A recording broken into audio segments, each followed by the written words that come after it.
আরে মামুন ভাই,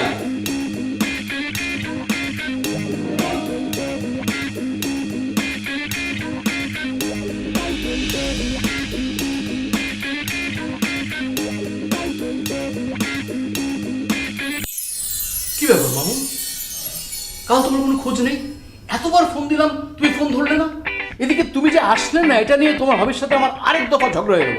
আমি কিছুতেই তোমার ভাবিকে বোঝাতে পারছি না যে আমি একটা ভালো মানুষ। বুঝাইতে পারবেন না আপনি, মামুন কেন বোঝাতে পারবো না? কেন? কারণ আপনি ভালো মানুষ না, আপনি একটা খারাপ মানুষ, দুশ্চরিত্র, লম্পট, বদমাইশ। আপনি একটা চগলখোর। কি তোমার এত বড় সাহস? আমার খেয়ে আমার পরে তুমি আমাকে চগলখোর বলছো? তুমি নিজে তেল মাছ। হ্যাঁ, আমি একটা তেলবাজ। কারণ তেল না খেলে তো আপনাদের ভাত হজম হয় না। নিজে খারাপ কাজ করবেন, জঘন্য কাজ করে বেড়াবেন, আর মানুষকে পয়সা দিয়ে মানুষের মুখ থেকে প্রশংসা শুনবেন আর মানুষকে শোনাবেন। এটাই তো আপনাদের কাজ।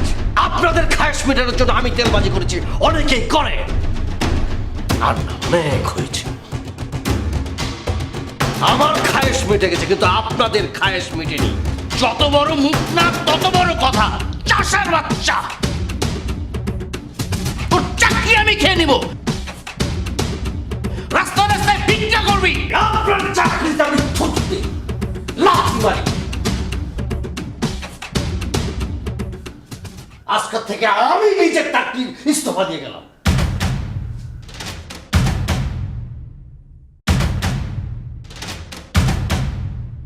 শোনেন সৈয়দ সাহেব, আপনার একটা সুযোগ দিলাম। আপনাদের বসের খুব তেল প্রয়োজন, আপনারা হার্ট অ্যাটাক করবো। যান, দাঁড়ান দাঁড়ান দাঁড়ান, দূরে দাঁড়ান না। এত সিগারেট খান কি হার্ট অ্যাটাক করবেন? ধর্ম বয়সে মুখ দিয়ে বকলা গন্ধ বাড়তেছে।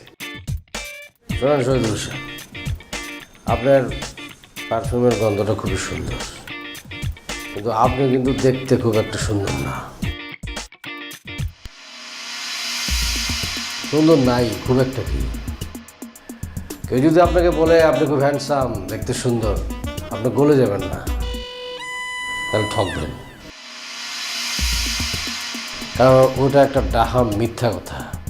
আপনি যেটা না সেটা যদি কেউ বলে আর আপনি যদি বিশ্বাস করেন, তাহলে আপনি ঠকবেন, প্রতারিত হইবেন, বুঝছেন?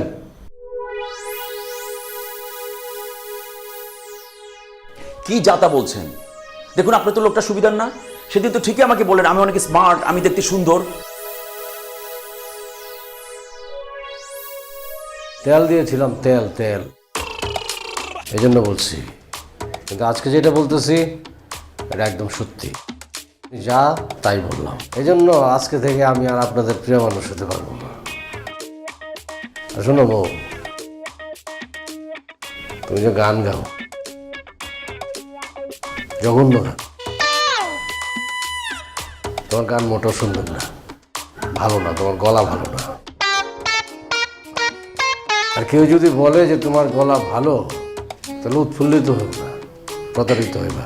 মামু ভাই, আপনার আসলে কি হয়েছে? না, কই কিছু তো হয় নাই। একটা রোগ আছিল, ওইটা সারছে। এখন সত্যের ভূত আমার উপর আসর করছে।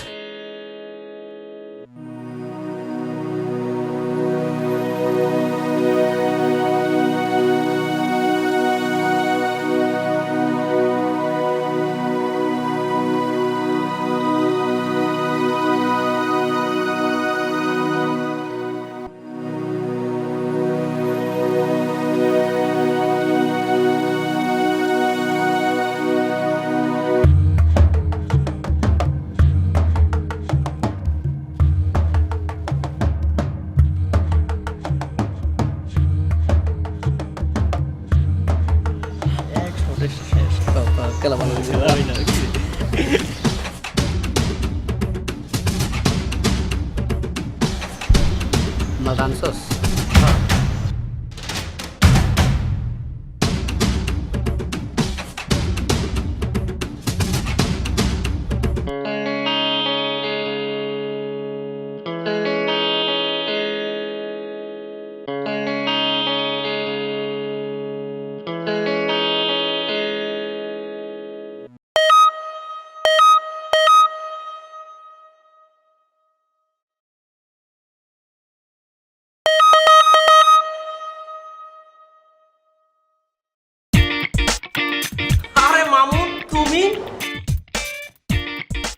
বউ কই?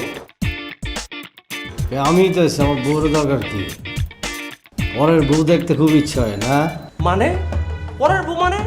এগুলো তুমি কি কইতেছো? নিজের ঘরে বউ রাইখা অল্প বয়সী মায়াগুলোকে টাঙ্কি না? লুজ ক্যারেক্টার তো আপনি। পাগল হয়ে গেল নাকি? সুস্থ আছো? সেদিন তুমি কইলে আমি জুয়ান, আর আজকে তুমি এগুলো কি কইতেছো? যা আপনি না, এটা শুনতে খুব ভালো লাগে না? আয়না নিজের মুখটা একটু ভালো করে দেখছেন? লুচ্চামি, বদমাইশ আর খাইস্টামি ছাড়া আপনার ক্যারেক্টারের মধ্যে কিছু আছে? তুমি তো মেয়ে লোক সুবিধার না। তুমি আমার কাছ থেকে 2 মাসের ভাড়ার ডিসকাউন্ট খাইলা, এখন আজকে আমার লগেই পল্টে দিতেছো। দাও আমার ডিসকাউন্টের টাকা ফেরত দাও, নইলে কিন্তু আমি তোমার একদম বাইন্দা রাখুন। ডিসকাউন্ট দিয়েছিলেন কেন? খুশিতে না? ভালো ভালো কথা বলছি, ভাল লাগছে, কিন্তু ভালো হওয়ার তো চেষ্টা করবেন। আরে রাখো মিয়া তোমার বাটপারে। ওই রমজান এদিকে আয়। তুমি আমার চিনো মিয়া? আমার লগে তুমি উঁচা স্বরে কথা কও, বাটপারে কর। এই রমজান, এই তেলবাস বাটপারে যতক্ষণ পর্যন্ত আমার টাকা না দিব ততক্ষণ পর্যন্ত বাইন্দা রাখে। এই যে মিয়া, এইটা হলো আপনার আসল চরিত্র হলো এইটা, বুঝছেন? এই না আপনার ডিসকাউন্টের টাকা ধরেন, আর আগামী মাসে টুলেট দিয়ে দেন, আপনার বাসা থাকুন আমি এসব।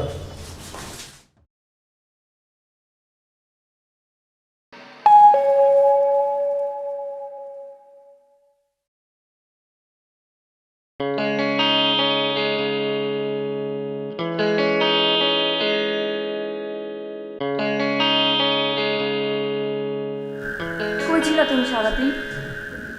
বাসার থেকে কিছু না বলে সেই সকালে বের হয়ে গেছো। আজ আমি মুক্ত, একদম মুক্ত। আজকে আমি সব সত্যি কথা বলে দিয়েছি, মুখের উপর সত্যি কথা বলে দিয়েছি।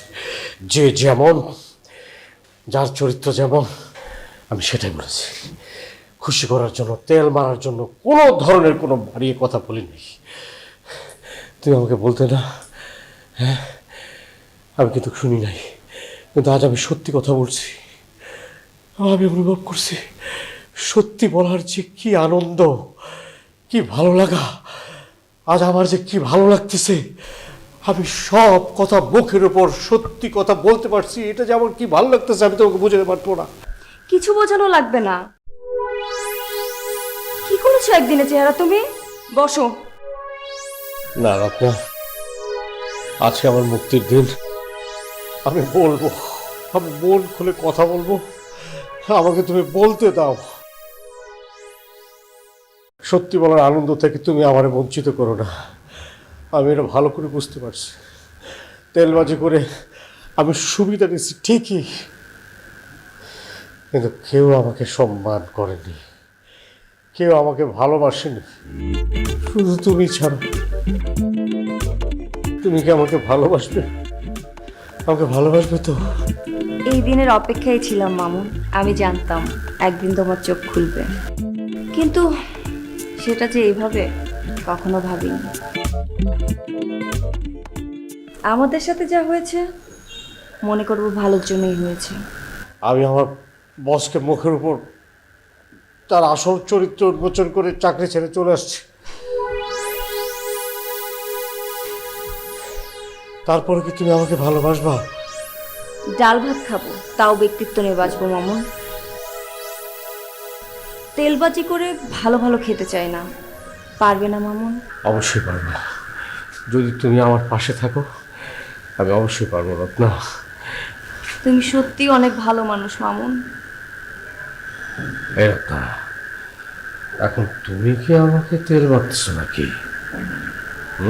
দুষ্ট।